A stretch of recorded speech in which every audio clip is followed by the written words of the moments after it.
Hey everybody, today we're going to go over the parts list for my newest build. This build is going to be a Mini-ITX form factor based media center build. Now this build isn't for me. We already have a media center that works quite well, as you can see from the video demonstrations I've given before on this channel. But this one's going to be for a friend of mine and her family. The reasoning behind the Mini-ITX case is that we wanted something small, mainly because that means it'll be portable. They like to travel a lot, so having something they can just plug in anywhere that has an HDMI input is a great idea. And they're not really interested in gaming and live TV so much. They have hardware for that'll handle it just fine. So this is mainly for watching movies and ripping DVDs and Blu-rays so they don't have to carry around, a whole bunch of discs. With that being said, the ITX case we used is an WIN case. I don't remember the exact part number, but I will put that in the video description, as well as links to all these other parts I have here. The case we picked because the power supply is solid. A lot of other ITX cases have kind of iffy power supplies, but this one seems really reliable.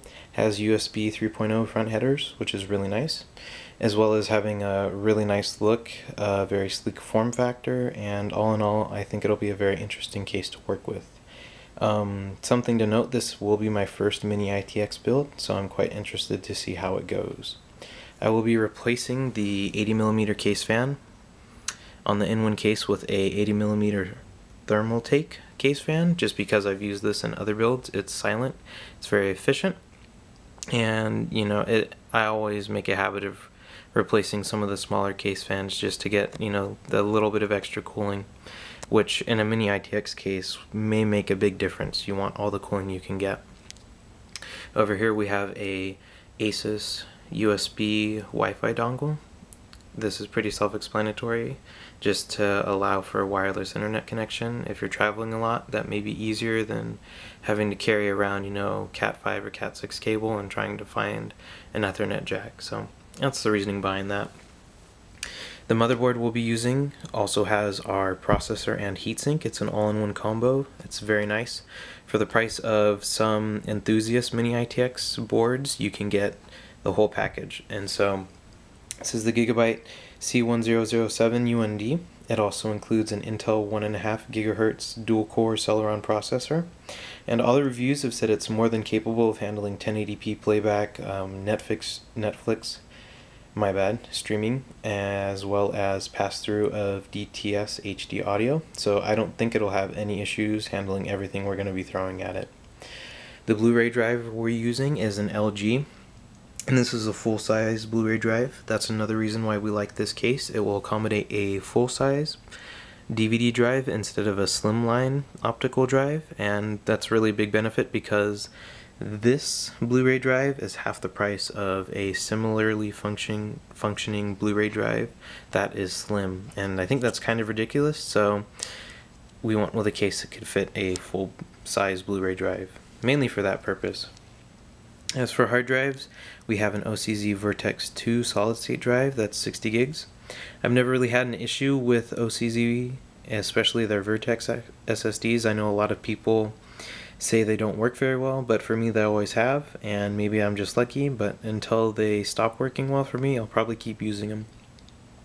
Same can be said for the Seagate hard drive we have. I have one 3TB hard drive in my computer, and we have three 3TB hard drives in our media center, and all of them have worked pretty darn well, so until they stop doing so, I'll keep using Seagate hard drives. This one is 4TB, not 3, and that also goes back to the form factor. If we can only fit one hard drive in this media center, I wanted to go with the biggest one we could get at a reasonable price. So 4TB seemed like a good deal. As well as the fact that I'm really interested to work with a 4TB drive. This will be my first time, and I really want to see how well it performs. As for the RAM, last but certainly not least in the parts list, this is Team Elite 4GB of 1333 MHz RAM. RAM is RAM, pretty self-explanatory, and I doubt that the media center will be able to use more than the 4GB of RAM.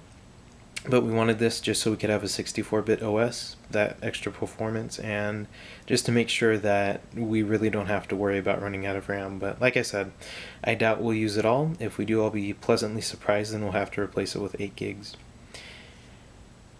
And that's pretty much it for this. Next videos I'll be putting up on my channel are just going to outline the build, any interesting things I find, and the bulk of this video series will be how I get it set up for ease of use. We do have a Rosewell Media Center remote coming in the mail. I forgot to order that, and so I did so today. It should be here by the end of the week. And that'll be interesting because we use a Logitech Harmony 1 remote for our media center, so I've never used a purely PC focused remote, and it'll be really neat to get to use that and test how it works, and maybe I'll make some guides on how to get that set up properly with XBMC. But for now, I think we're done here. If you guys have any comments or questions, feel free to leave them in the comments, and hopefully we'll see you around. Thanks for watching.